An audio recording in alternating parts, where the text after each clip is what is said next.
Anies Presiden, Anies Presiden, Anies Presiden, Anies Presiden, Anies Presiden.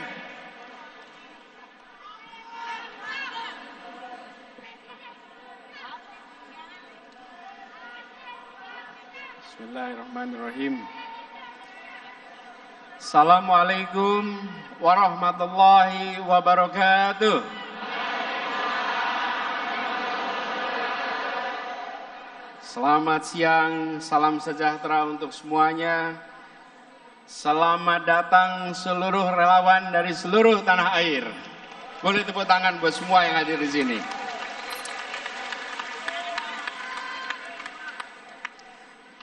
Yang saya hormati seluruh jajaran pimpinan pengurus Amanat Indonesia, khususnya ketuanya Bung Sahrin Hamid. Beri tepuk tangan untuk seluruh jajaran Amanat Indonesia. Yang saya hormati, hadir bersama kita Ketua Umum Partai Demokrat, Mas Ahaye. Beri tepuk tangan untuk Mas Ahaye.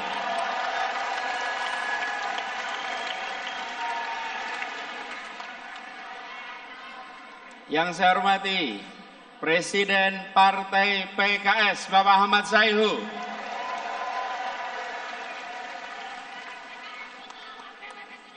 Dan juga Wakil Ketua Umum Partai Nasdem, Bapak Ahmad Ali.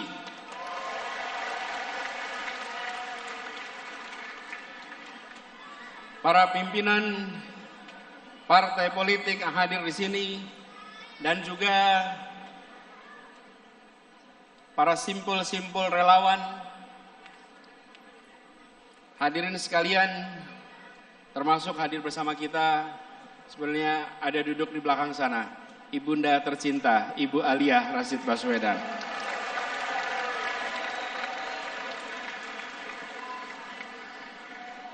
Alhamdulillah, senang sekali pada hari ini bisa berjumpa dengan teman-teman semua.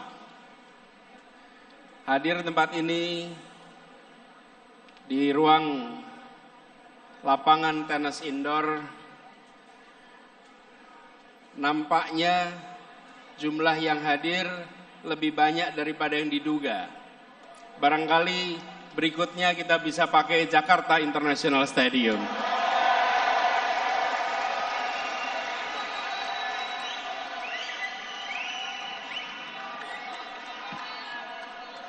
Soalnya belum dipakai ya. Ini relawan yang hadir, saya lihat dari banyak tempat. Mana yang paling jauh dari sini? Dari mana? Medan. Mana lagi? Banten. Rawabebek.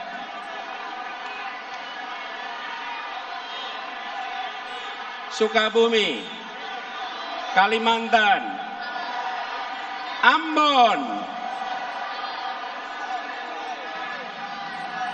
Cirebon, mana? Pekanbaru, Aceh.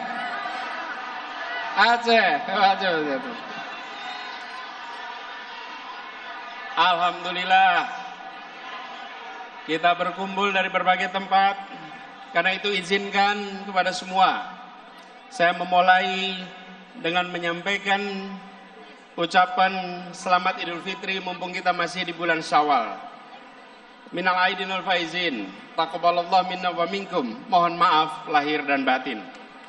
Insyaallah amal ibadah kita di bulan puasa kemarin diterima oleh Allah dan kita berhasil mencapai derajat muttaqin. Dan semoga semangat yang kita dapatkan selama kita menjalankan ibadah di bulan suci Ramadan akan menjadi modal bagi perjuangan kita di bulan-bulan ke depan. Saudara-saudara sekalian, Bapak Ibu yang saya hormati, kita berada di tahun 2023. Bila kita tengok kembali perjalanan bangsa ini, bukan perjalanan yang singkat, yang kecil, tapi perjalanan yang panjang dan besar. Saya ingin dalam kesempatan ini menengok ke depan dengan melihat perkembangan sejak awal bangsa ini terbentuk. Indonesia adalah masyarakat di Nusantara yang pada tahun 1928 lokasinya di Jakarta memutuskan untuk menjadi satu bangsa, memutuskan untuk menjadi satu tanah air dan satu bahasa persatuan. Sebuah keputusan besar untuk menjadi Indonesia di 1928. Itulah satu yang pertama. Menjadi satu bangsa dengan satu bahasa persatuan. Lalu kemudian kita berjalan, 17 tahun kemudian kita mendapatkan satu yang kedua, yaitu satu negara. Kita merdeka menjadi sebuah negara Republik Indonesia. Ini adalah satu yang kedua. Dan pada saat Republik ini berdiri, para pendiri Republik bukan hanya menyusun cita-cita. Semua rakyat berjuang untuk apa? Menghadirkan yang disebut dengan janji kemerdekaan. Janji kemerdekaan. Itu tahun 1945. Ini satu yang kedua. Satu yang ketiga. Di tahun 50 kita kembali menegaskan bahwa Indonesia bukan kumpulan negara kecil-kecil, tapi kita adalah sebuah negara kesatuan Republik Indonesia. Ada yang disebut dengan istilah mosi integrasi, menjadi satu. Ini satu yang ketiga, menjadi satu negara kesatuan. Tetapi pada saat itu kepulauan ini masih terpisah-pisah satu sama lain. Kita belum menjadi satu kesatuan wilayah. Yang ada adalah antar pulau, ada lautan, dan lautan itu bukan bagian dari Indonesia. Karena itu kemudian tahun 57 ada yang disebut sebagai Deklarasi Juanda, yang menyatakan bahwa seluruh wilayah air di dalam bagian dari negara Indonesia dijadikan sebagai satu teritori. Tahun 57. Tapi perjuangannya tidak sebentar. Dunia tidak mau langsung mengakui. Pada saat itu dunia bersikukuh bahwa Laut Jawa wilayah internasional, Selat Sunda wilayah internasional, Selat Sulawesi wilayah internasional. Dan kita, anak-anak bangsa berjuang memastikan bahwa ini satu teritori. Dan akhirnya di 1982 kita resmi diakui dunia sebagai satu teritori Indonesia. Inilah satu yang keempat.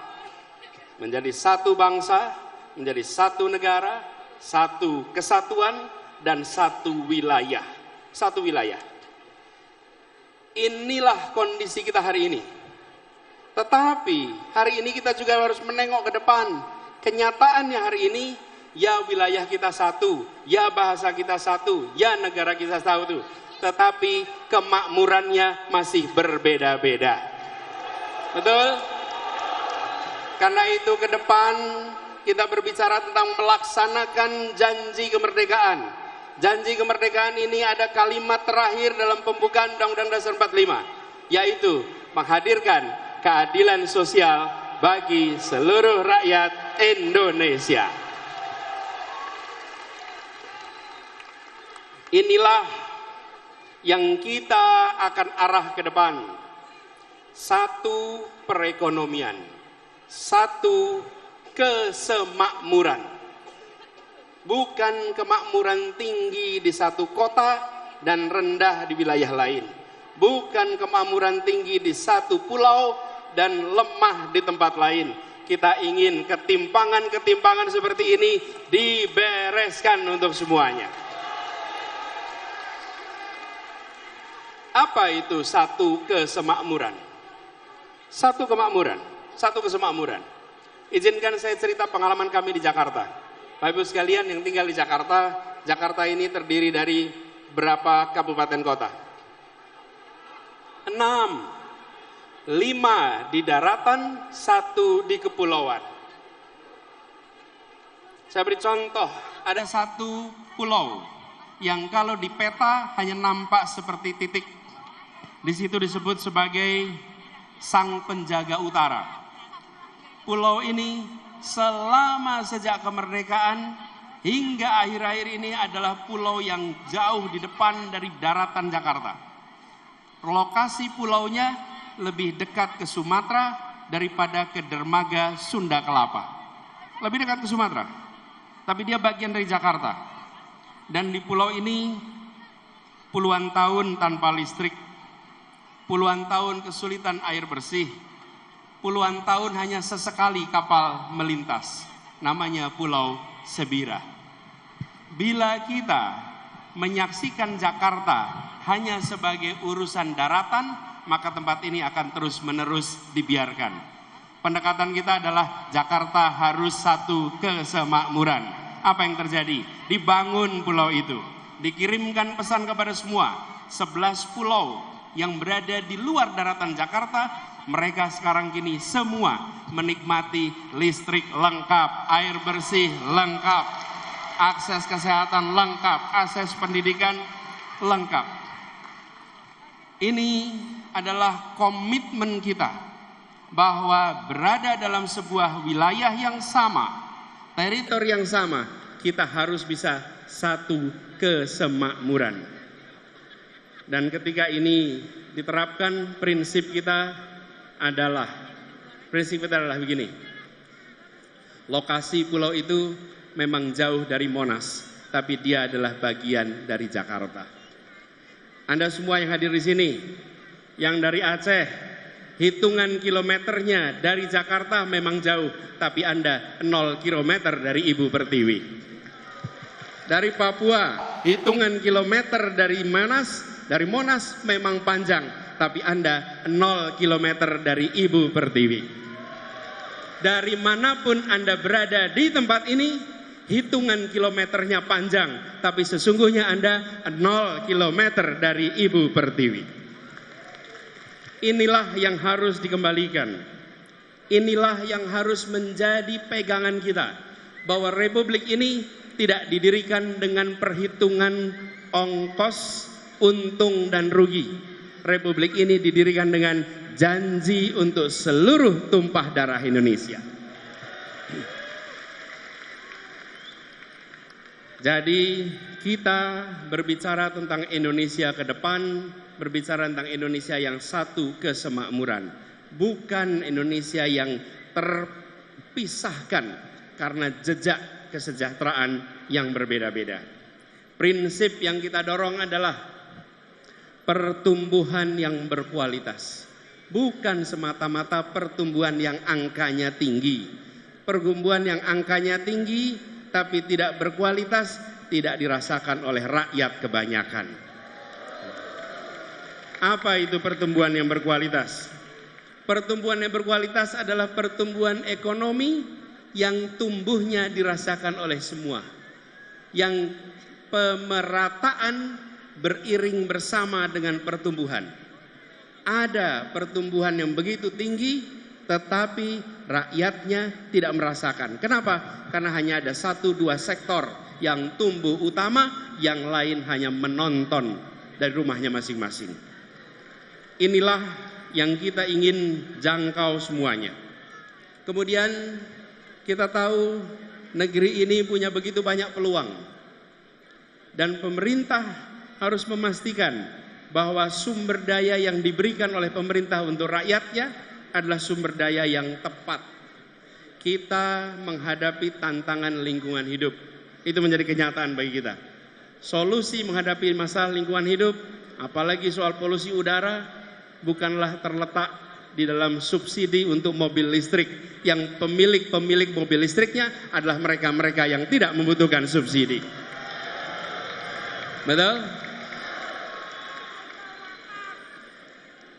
Kalau kita hitung, apalagi ini contoh, ketika sampai pada mobil listrik, emisi karbon mobil listrik per kapita per kilometer sesungguhnya lebih tinggi daripada emisi karbon bis berbahan bakar minyak. Emisi per kilometer per kapita untuk mobil listrik dibandingkan dengan bis berbasis BBM. Kenapa itu bisa terjadi? Karena bis memuat orang banyak, sementara mobil memuat orang sedikit. Ditambah lagi pengalaman kami di Jakarta, ketika kendaraan pribadi berbasis listrik, dia tidak akan menggantikan mobil yang ada di garasinya. Dia akan menambah mobil di jalanan, menambah kemacetan di jalanan. Jadi, yang didorong ke depan adalah demokratisasi sumber daya. Bahwa kita mengarahkan agar sumber daya yang dimiliki negara diberikan melalui sektor-sektor yang memberikan manfaat nyata bagi masyarakat banyak. Bukan semata-mata untuk mendapatkan perhatian dalam percakapan, apalagi percakapan sosial media. Karena itulah kita ingin dorong ke depan. Insya Allah jalan-jalan tol yang sekarang sudah dibangun secara amat baik oleh pemerintahan hari ini, ke depannya nantinya dipenuhi oleh kendaraan-kendaraan umum berbasis dengan listrik ke depan. Kendaraan-kendaraan logistik berbasis listrik. Bukan pribadi, tapi kendaraan umum. Dan kita tahu, begitu bicara kendaraan logistik, kendaraan umum, pengangkut massal, maka dia bukan hanya memindahkan badan, bukan hanya memindahkan barang. Dia sebetulnya adalah alat untuk membangun perasaan kesetaraan, alat membangun perasaan persatuan. Jadi ke depan ini adalah contoh bagaimana kebijakan disusun berdasarkan gagasan. Bukan sekedar kebijakan tanpa narasi, tanpa gagasan. Urutannya harus jelas. Bukan hanya karya, tapi karya berbasis narasi, narasi berbasis gagasan. Dan gagasannya di sinilah tadi yang saya sampaikan. Kesemakmuran, kesetaraan, keadilan. Dan begitu ada pembagian sumber daya, maka pembagian sumber daya ini adalah memasukkan unsur-unsur gagasan itu.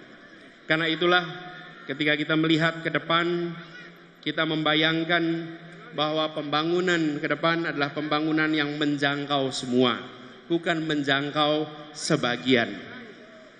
Tadi ada ilustrasi, saya ingin cerita sedikit. Satu ketika saya datang di sebuah pulau, namanya Pulau Selaru. Pulau Selaru ini di ujung timur tenggara Maluku Tenggara Barat. Posisinya sedikit di atas Darwin. Ini adalah ujungnya Indonesia. Saya datang ke pulau itu, lalu mereka memulai acara dengan berkumpul kira-kira 100 orang. Di tempat itu belum ada listrik. Lalu mereka menyiapkan diesel untuk sound system. Dieselnya ditaruh kira-kira 20-30 meter dari lokasi acara supaya ramainya diesel tidak terdengar kita. Di tempat itu acara mau dimulai. Lalu yang mimpin acara bilang, saudara-saudara semua, mari kita berdiri menyanyikan Indonesia Raya. Hati saya bergetar. Di sebuah tanah yang listriknya belum masuk, mereka memulai acara dengan menyatakan kami mencintai Republik ini walaupun Republik ini belum menunaikan janjinya di tempat ini.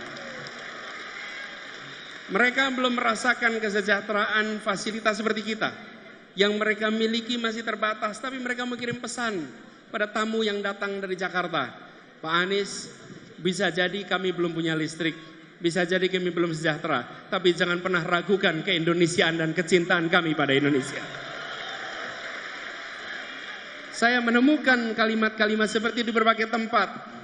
Saya datang ke sebuah tempat namanya Sentolo. Sentolo ini di Jawa, di Kulon Progo. Ngobrol dengan warga. Di tempat itu ketika saya bicara, mereka cerita, Pak Anies, tempat ini sudah diukur akan dipakai untuk pembangunan jalan tol. Rumah saya akan kena.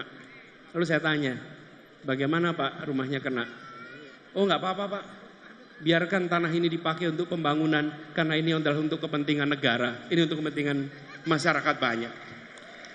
Dia belum sejahtera, dia kondisinya masih minim, tapi dia mengatakan pada semua bahwa kecintaan kami bukan berdasarkan kekayaan material. Kami mencintai Republik ini secara tanpa syarat.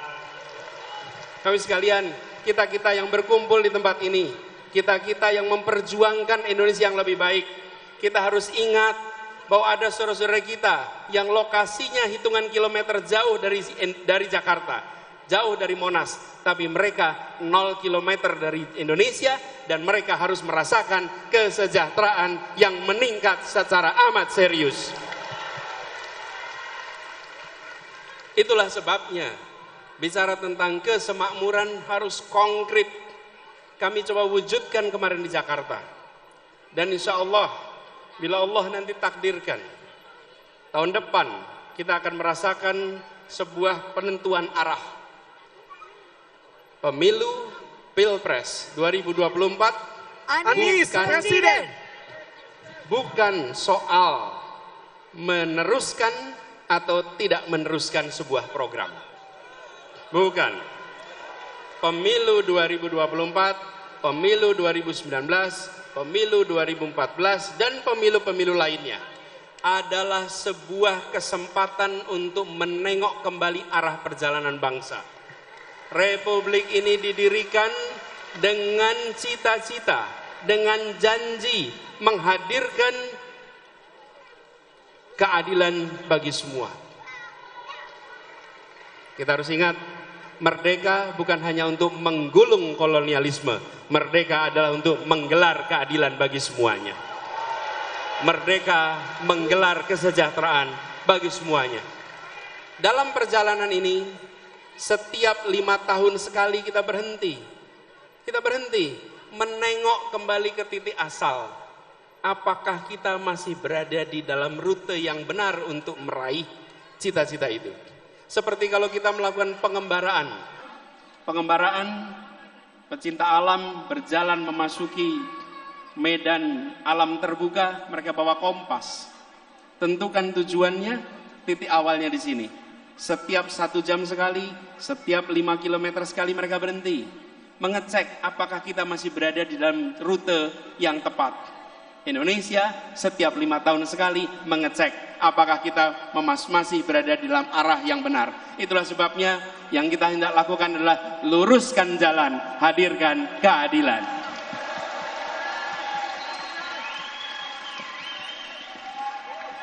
Teman-teman semua, para relawan dan semua simpatisan pendukung yang saya hormati, saya berkali-kali mengatakan bahwa relawan itu adalah pribadi-pribadi mulia.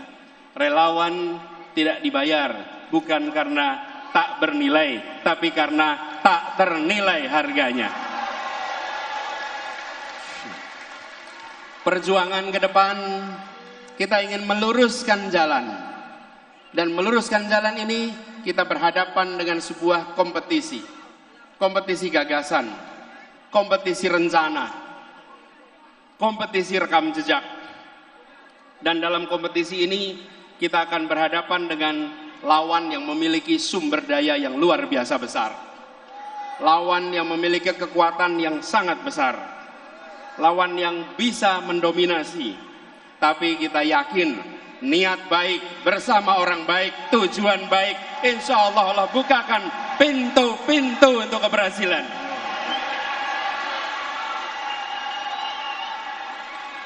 Kita tidak pernah gentar dengan ukuran material. Kita akan tunjukkan kekuatan spiritual yang kita miliki untuk meraih yang dijanjikan Republik ini. Ini bukan tentang satu orang, ini bukan tentang satu partai, ini adalah tentang nasib masa depan bangsa kita dan anak-anak dari bangsa kita. Jaga kemuliaan perjuangan ini. Jaga kehormatan perjuangan ini. Kirimkan pesan-pesan yang mempersatukan. Kirimkan pesan-pesan yang menunjukkan bahwa kami tidak jual murah idealisme itu. Kami junjung tinggi idealisme itu. Tunjukkan bahwa kita punya rekam jejak yang baik, punya rekam gagasan yang baik, punya rekam karya yang baik.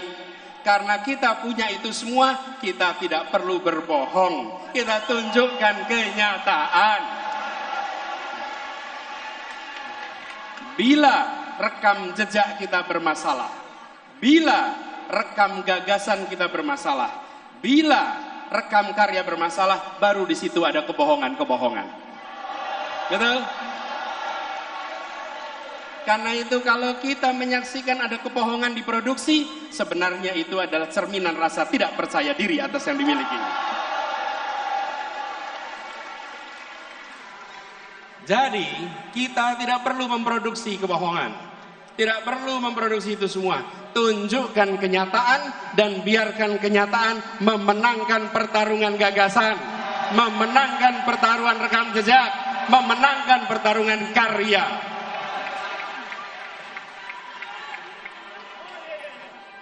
Dan kita ingatkan kepada semua bahwa bisa jadi ada lawan, tapi tidak ada musuh. Kita tunjukkan kepada semua bahwa kita saudara sebangsa. Ya, kita berlawanan gagasan. Ya, kita berlawanan rekam jejak. Tapi kita bukan musuh. Musuh saling menghabisi, lawan saling menguatkan. Lawan debat adalah teman berpikir. Lawan badminton adalah teman olahraga. Lawan voli adalah teman olahraga. Lawan di dalam proses pilpres, lawan di dalam pemilu, mereka adalah teman dalam demokrasi. Dan kita kirimkan pesan kepada semua, ini demokrasi modern. Ini bukan pengaturan negara dengan cara-cara yang non-modern. Di dalam demokrasi modern, saya ingatkan beberapa hari yang lalu, bahwa di dalam proses ini semua tidak ada kekuasaan yang berpindah, tidak ada kekuasaan yang hilang. Kekuasaan itu tetap dan terus berada di tangan rakyat Indonesia.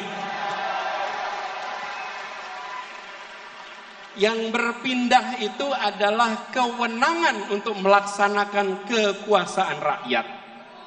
Dan tiap 5 tahun sekali rakyat yang memegang kekuasaan menitipkan kewenangan itu secara bergantian. Inilah negara modern, inilah negara demokrasi modern. Karena itu, bila ada yang berpandangan khawatir kehilangan kekuasaan, maka sesungguhnya dia tidak paham prinsip-prinsip dasar demokrasi. Karena kekuasaan itu tidak hilang, kekuasaan itu tidak berpindah. Kekuasaannya ada pada saudara-saudara semua rakyat Indonesia. Kami mengajukan diri, kami mengajukan dengan menyatakan, ini gagasan kami, ini rekam jejak kami, ini karya kami, dan biarkan rakyat tanpa dipengaruhi, tanpa ada tangan negara yang terlibat, negara netral, negara mengambil sikap di atas semuanya, dan percayakan rakyat bahwa rakyat akan menitipkan kewenangan itu pada mereka-mereka yang memiliki rekam jejak yang benar, rekam karya yang benar, dan rekam gagasan yang baik. Kalau negara sampai intervensi, namanya negara sedang melecehkan rakyat Indonesia. Rakyat Indonesia sudah matang, rakyat Indonesia sudah mampu untuk menentukan kepada siapa kewenangan itu dititipkan, tidak perlu ada intervensi-intervensi. Dan kepada seluruh rakyat Indonesia, mari kita jaga kekuasaan itu ada pada rakyat, bukan pada yang lain. Jangan jual kekuasaan itu, jagalah kekuasaan itu sampai nanti di TPS dan sampai nanti penghitungan. Bahwa ini bukan sekedar statistik hitungan, ini adalah hak saya untuk menentukan masa depan perjalanan bangsa ini.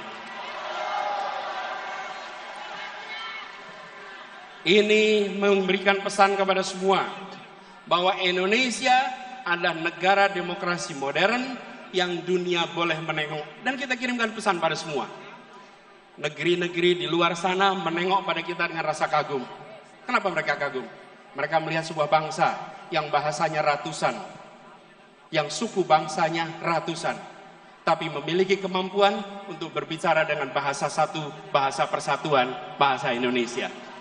Lalu ketika mereka berdemokrasi, kita tunjukkan demokrasi dengan sikap yang matang, menunjukkan kematangan luar biasa. Mari kita sama-sama song-song kesempatan perubahan ini dengan membawa gagasan, membawa rekam jejak, sekaligus membuktikan kita semua di sini, pada diri kita, pada anak-anak dari anak-anak kita, bahwa di tahun 2024 ketika Republik ini akan menentukan arah barunya, saya tidak menjadi penonton di rumah yang tak bertanggung jawab. Saya turun tangan langsung ikut menentukan arah perjuangan Republik ini. Biarkan itu menjadi catatan bagi kita semua. Anda semua, kita semua bisa bercerita kepada diri kita, kepada anak-anak dari anak-anak kita, bahwa saya bukan menjadi warga negara yang menonton. Di tahun 2024 saya menentukan arah baru untuk Republik ini. Insya Allah niat baik ini, ikhtiar ini yang dikerjakan bersama dengan orang-orang baik, insya Allah Allah akan bukakan pintu-pintu menuju keberhasilannya. Insya Allah tahun 2024 Anies Presiden! Anies Presiden! Tahun Anies 2024 Presiden! Anies Presiden! Anies Presiden! Anies Presiden! Anies Presiden! Anies Presiden! Anies Presiden! Anies Presiden! Anies Presiden! Insya Allah di tahun 2024 Anies kemenangan Presiden! akan kita raih bersama. Terima kasih. Dan kepada semuanya yang datang dari berbagai wilayah, datang ke Jakarta, datang ke tempat ini, titip salam untuk keluarga, titip salam untuk saudara-saudara semua. Sampaikan kepada semua, saya pulang kembali dari pertemuan dan saya bekerja untuk perubahan bagi Indonesia yang lebih baik. Assalamualaikum warahmatullahi wabarakatuh. 2024 Anies Presiden!